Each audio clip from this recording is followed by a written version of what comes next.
Imaginez un instant qu'existe dans votre esprit un juge implacable, un critique interne qui ne dort jamais, ne se repose jamais et ne vous pardonne jamais.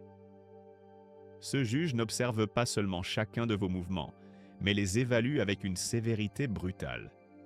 Il vous murmure constamment « Ce n'est pas suffisant, tu aurais pu faire mieux, tu es un échec ». Cela vous dit-il quelque chose? Si c'est le cas, il est possible que votre surmoi ait pris le contrôle de votre vie psychique. Bienvenue dans un voyage vers les profondeurs de l'esprit humain, où nous explorerons l'un des concepts les plus fascinants de Sigmund Freud, le surmoi tyrannique et sa relation avec le perfectionnisme destructeur. Pour comprendre ce phénomène, nous devons d'abord nous plonger dans le théâtre de l'esprit selon Freud. Imaginez que votre psyché soit comme une ancienne cité, divisée en 3 territoires en guerre constante. Dans le premier territoire vit le Ça, une créature primitive et sauvage qui crie « Je le veux maintenant !» C'est de l'énergie pure, des désirs sans filtre, des pulsions qui cherchent une satisfaction immédiate. Dans le second territoire, nous trouvons le Moi, le diplomate de cette histoire. C'est celui qui négocie, qui dit « Attendons le bon moment, trouvons la bonne manière ». Mais dans le troisième territoire, dans les hauteurs les plus froides de cette cité mentale, règne le surmoi. Un empereur moral qui porte la couronne de ce qui devrait être. Ses sujets sont la culpabilité, la honte et l'autocritique impitoyable. Quand cet empereur devient trop puissant, toute la cité mentale tombe sous sa tyrannie. Mais comment naît ce dictateur interne?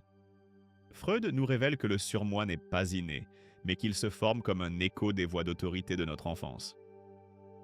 Imaginez un petit enfant qui, comme une éponge, absorbe chaque « ne fais pas ça », chaque « tu devrais faire mieux », chaque geste de déception de ses parents. Ces voix se cristallisent dans son esprit, formant une structure psychique que Freud appela l'héritier du complexe d'Œdipe. C'est comme si l'enfant, incapable de résister à l'autorité externe, décidait de devenir son propre policier. Si je me surveille et me punis moi-même, pense-t-il inconsciemment, peut-être que je ne décevrai plus jamais ceux que j'aime. Mais il y a un problème.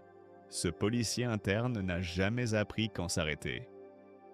Il ne connaît pas la différence entre protection et persécution. Quand le surmoi devient trop fort, la vie se transforme en prison d'attentes impossibles. Voyons comment se manifeste cette tyrannie. D'abord apparaît le perfectionnisme paralysant. La personne se trouve piégée dans un cycle infini. Si je ne peux pas le faire parfaitement, mieux vaut ne pas le faire.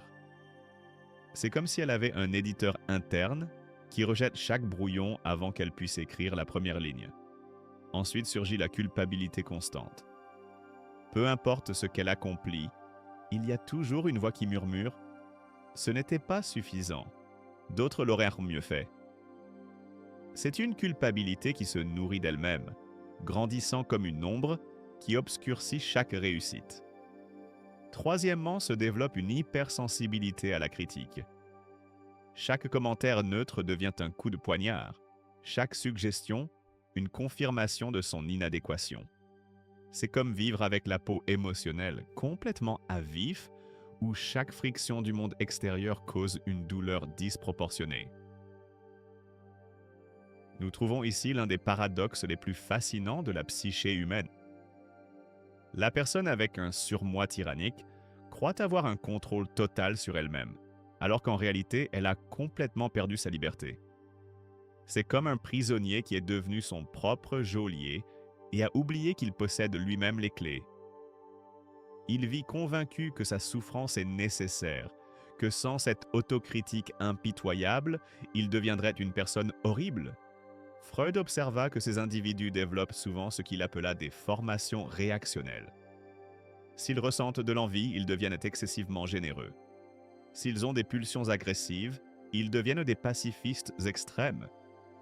C'est comme s'ils fuyaient constamment des parties d'eux-mêmes, qu'ils considèrent inacceptables, construisant des personnalités qui sont l'exact opposé de ce qu'ils craignent d'être. Le coût psychologique de cette tyrannie interne est dévastateur. Imaginez porter sur vos épaules non seulement vos propres attentes, mais celles de tous ceux que vous avez connus, amplifiés et déformés par votre propre esprit. Freud nous enseigna que le surmoi peut être plus cruel que n'importe quelle autorité externe ne l'a jamais été. C'est un juge qui connaît tous vos secrets, tous vos désirs cachés, et les utilise comme preuve contre vous. Les personnes dans cette condition éprouvent souvent ce que nous pourrions appeler une fatigue émotionnelle chronique. Il est épuisant de vivre sous un examen constant, où chaque décision doit passer devant un tribunal interne qui déclare rarement l'innocence. Elles peuvent aussi développer ce que Freud identifia comme des symptômes somatiques. Le corps finit par exprimer ce que l'esprit ne peut traiter. Maux de tête, tensions musculaires, problèmes digestifs, comme si le corps lui-même se rebellait contre l'oppression psychique. Face à cette pression interne constante, la psyché développe des mécanismes de défense désespérés. C'est comme une armée assiégée qui invente des stratégies de plus en plus élaborées pour survivre. L'un des plus communs est la projection. Ce n'est pas moi qui ne suis pas assez bon. Ce sont les autres qui ont des standards impossibles. C'est comme si la personne prenait son critique interne et le mettait dans la bouche des autres. Un autre mécanisme est la sublimation extrême. Toute l'énergie psychique se canalise vers des activités acceptables. Travail obsessionnel, exercice compulsif, perfectionnisme académique. C'est comme si elles essayaient de gagner des points avec leur tyran interne, à travers des accomplissements constants.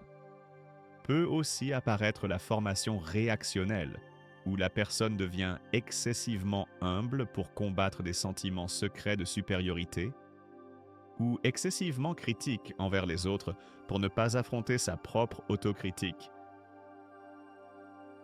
Mais Freud ne nous a pas laissé seulement avec le diagnostic. Il nous a aussi offert un chemin vers la libération, la connaissance de soi à travers l'analyse. La première étape est de reconnaître le tyran. Imaginez pouvoir observer votre critique interne, comme s'il était un personnage dans une pièce de théâtre, plutôt que la voix de la vérité absolue. D'où vient cette voix? À qui appartenait-elle originellement? Quelle fonction remplissait-elle dans mon enfance qui n'est plus nécessaire? Freud croyait qu'en rendant conscient l'inconscient, en apportant la lumière à ces mécanismes cachés, nous pouvons commencer à renégocier les termes de notre monde intérieur. C'est comme si nous pouvions convoquer une assemblée constituante dans notre propre psyché, où le ça, le moi et le surmoi puissent établir un nouvel équilibre des pouvoirs. L'objectif n'est pas d'éliminer le surmoi, mais de le transformer de tyran en conseiller sage. Comme Freud lui-même l'a dit, où était le ça doit être le moi. Mais nous pourrions ajouter, où était le surmoi tyrannique doit être le surmoi mature.